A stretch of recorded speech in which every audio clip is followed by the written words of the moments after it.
Hey everyone, this is Thomas with Sketchup Architects, and in this video we are going to go over using Lumion 7.5 with Sketchup. So Lumion right now has two different versions you can purchase. There's a Lumion Pro and a Lumion Standard, and there's also an educational version that you can get if you are a student. And here you can see the various softwares that Lumion works with, and there's more as well.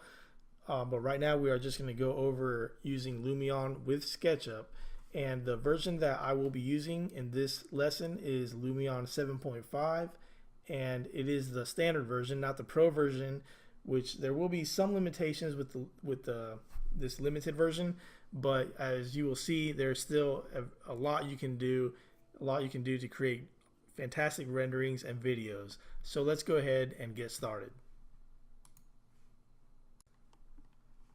So the first thing we want to do is select our SketchUp file that we want to import into Lumion.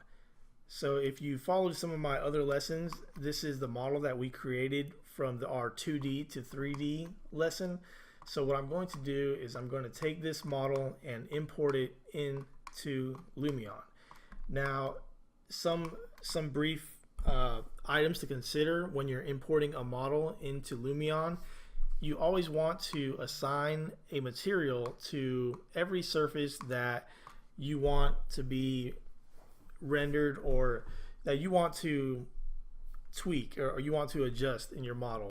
Reason being is that when you leave them as default, and it creates some problems in Lumion, it actually doesn't really read it as you would want it to. So just make sure that you apply a material to all the surfaces, and also only have the layers on that you want to import. If you don't want the layers, if you don't want, let's say, trees, like which I always try to turn off my trees that I have in SketchUp because Lumion really has some great vegetation and trees, so I try to make sure all those are turned off, and I save my model just as it is now. So right now this is what I want to import into SketchUp, so I'm going to go ahead and save it as I have it now. And now let's go to Lumion.